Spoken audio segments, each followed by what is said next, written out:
Chapter 4. Lottie.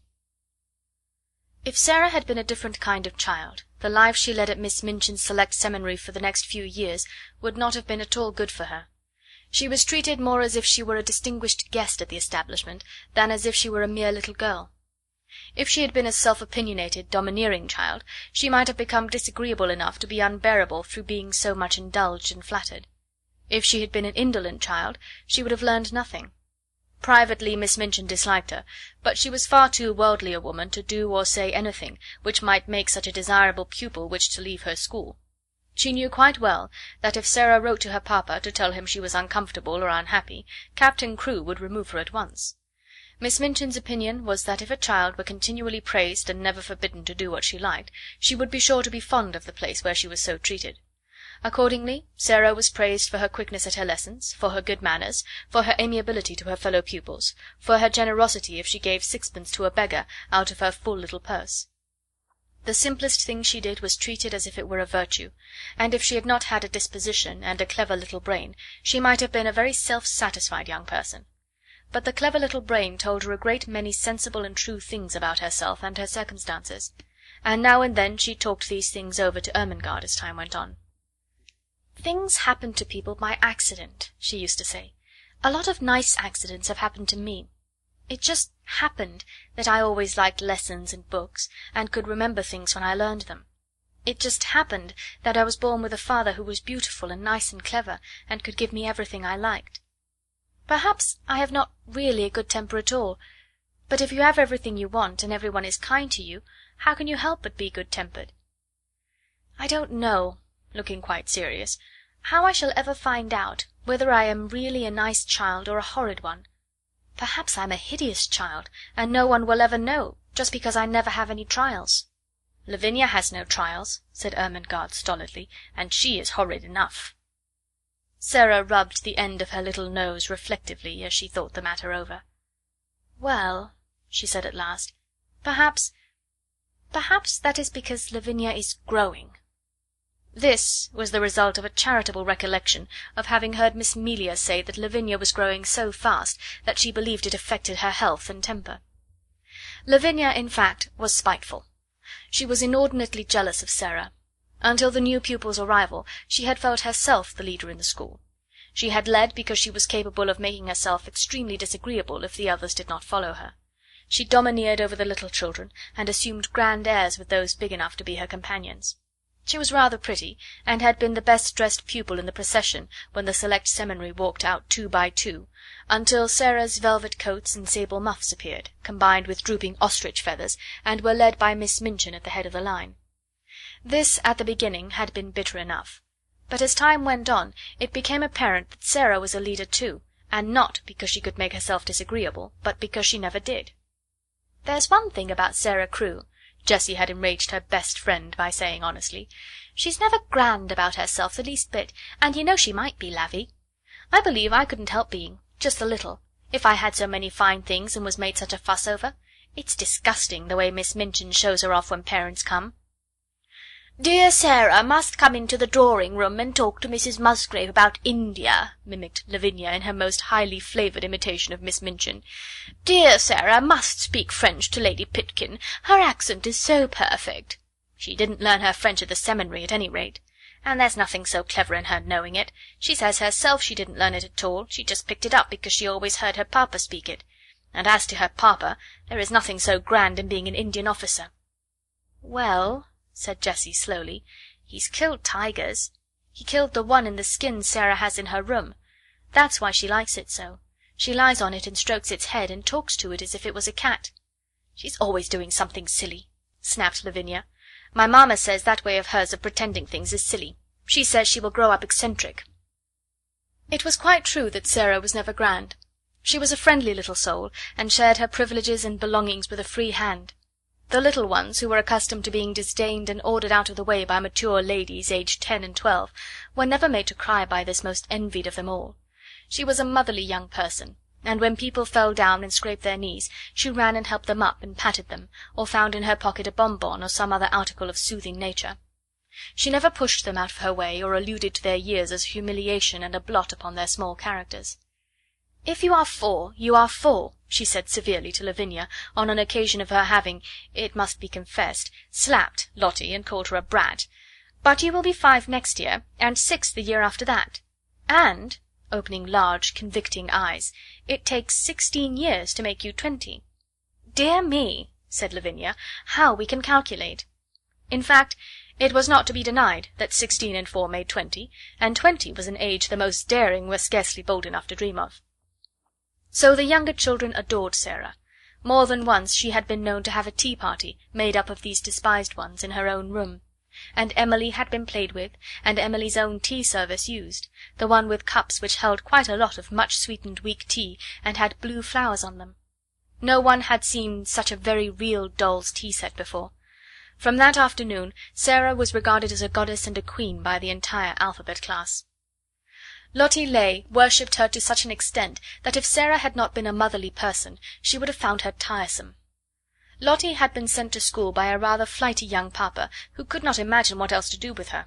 Her young mother had died, and as the child had been treated like a favourite doll, or a very spoiled pet monkey or lap dog ever since the first hour of her life, she was a very appalling little creature. When she wanted anything, or did not want anything, she wept and howled, and as she always wanted the things she could not have, and did not want the things that were best for her, her shrill little voice was usually to be heard uplifted in wails in one part of the house or another. Her strongest weapon was that in some mysterious way she had found out that a very small girl who had lost her mother was a person who ought to be pitied and made much of. She had probably heard some grown-up people talking her over in the early days after her mother's death. So it became her habit to make great use of this knowledge. The first time Sara took her in charge was one morning when, on passing a sitting-room, she heard both Miss Minchin and Miss Amelia trying to suppress the angry wails of some child who, evidently, refused to be silenced. She refused so strenuously, indeed, that Miss Minchin was obliged to almost shout, in a stately and severe manner, to make herself heard. "What is she crying for?" she almost yelled. "Oh, oh, oh!" Sara heard. "Haven't got any ma." "Oh, Lottie!" screamed Miss Amelia. "Do stop, darling! Don't cry! Please don't! Oh, oh, oh, oh, oh!" Lottie howled tempestuously. "Haven't got any ma." "She ought to be whipped," Miss Minchin proclaimed. "You shall be whipped, you naughty child!" Lottie wailed more loudly than ever. Miss Amelia began to cry. Miss Minchin's voice rose until it almost thundered. Then suddenly she sprang up from her chair in impotent indignation, and flounced out of the room, leaving Miss Amelia to arrange the matter. Sara had paused in the hall, wondering if she ought to go into the room, because she had recently begun a friendly acquaintance with Lottie, and might be able to quiet her. When Miss Minchin came out and saw her, she looked rather annoyed. She realized that her voice, as heard from inside the room, could not have sounded either dignified or amiable. "Oh, Sara!" she exclaimed, endeavouring to produce a suitable smile. "I stopped," explained Sara, "because I knew it was Lottie, and I thought perhaps, just perhaps, I could make her be quiet.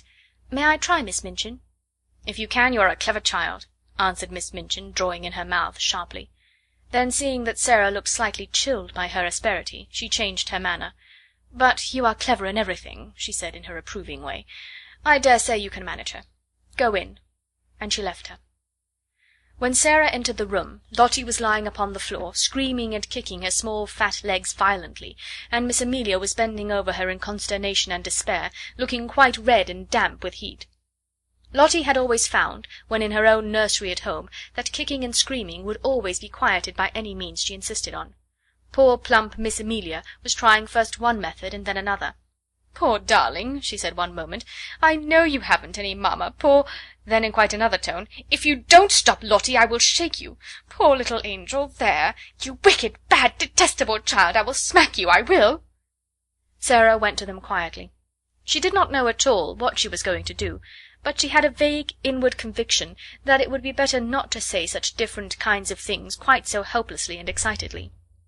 "Miss Amelia," she said in a low voice, "Miss Minchin says I may try to make her stop. May I?" Miss Amelia turned and looked at her hopelessly. "Oh, do you think you can?" she gasped. "I don't know whether I can," answered Sara, still in her half whisper, "but I will try." Miss Amelia stumbled up from her knees with a heavy sigh, and Lottie's fat little legs kicked as hard as ever. "If you will steal out of the room," said Sara, "I will stay with her." "Oh, Sara," almost whispered Miss Amelia, "we never had such a dreadful child before. I don't believe we can keep her." But she crept out of the room, and was very much relieved to find an excuse for doing it. Sara stood by the howling, furious child for a few moments, and looked down at her without saying anything. Then she sat down on the floor beside her and waited. Except for Lottie's angry screams, the room was quite quiet. This was a new state of affairs for little Miss Ley, who was accustomed, when she screamed, to hear other people protest and implore and command and coax by turns. To lie and kick and shriek, and find the only person near you not seeming to mind in the least, attracted her attention. She opened her tight-shut streaming eyes to see who this person was, and it was only another little girl. But it was the one who owned Emily and all the nice things, and she was looking at her steadily, and as if she was merely thinking. Having paused for a few seconds to find this out, Lottie thought she must begin again, but the quiet of the room, and of Sara's odd, interested face, made her first howl rather half-hearted. "I haven't any she announced. But her voice was not so strong. Sara looked at her still more steadily, but with a sort of understanding in her eyes. "Neither have I," she said. This was so unexpected that it was astounding. Lottie actually dropped her legs, gave a wriggle, and lay and stared. A new idea will stop a crying child when nothing else will. Also, it was true that while Lottie disliked Miss Minchin, who was cross, and Miss Amelia, who was foolishly indulgent, she rather liked Sara, little as she knew her. She did not want to give up her grievance, but her thoughts were distracted from it, so she wriggled again, and after a sulky sob said, "Where is she?" Sara paused a moment. Because she had been told that her mamma was in heaven, she had thought a great deal about the matter, and her thoughts had not been quite like those of other people. "She went to heaven," she said, "but I am sure she comes out sometimes to see me, though I don't see her. So does yours. Perhaps they can both see us now. Perhaps they are both in this room." Lottie sat bolt upright and looked about her.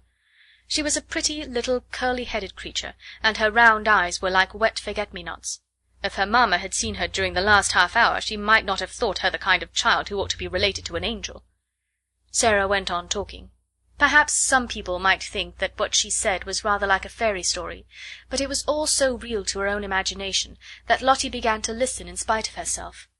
She had been told that her mamma had wings and a crown, and she had been shown pictures of ladies in beautiful white nightgowns who were said to be angels.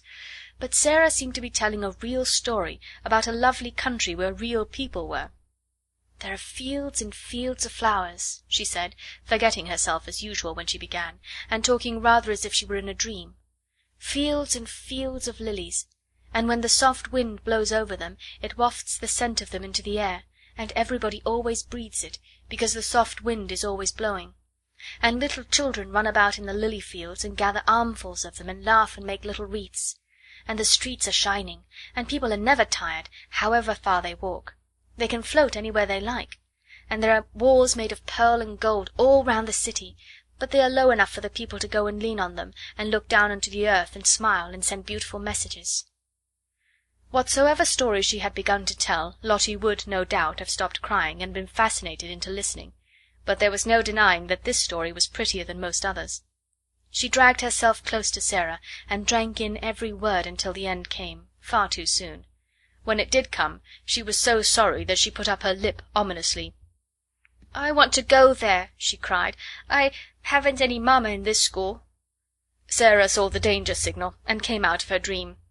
She took hold of the chubby hand and pulled her close to her side with a coaxing little laugh. "I will be your mamma," she said. "We will play that you are my little girl, and Emily shall be your sister." Lottie's dimples all began to show themselves. "Shall she?" she said. "Yes," answered Sara, jumping to her feet. "Let us go and tell her, and then I will wash your face and brush your hair." To which Lottie agreed quite cheerfully, and trotted out of the room and upstairs with her, without seeming even to remember that the whole of the last hour's tragedy had been caused by the fact that she had refused to be washed and brushed for lunch, and Miss Minchin had been called in to use her majestic authority. And from that time Sara was an adopted mother.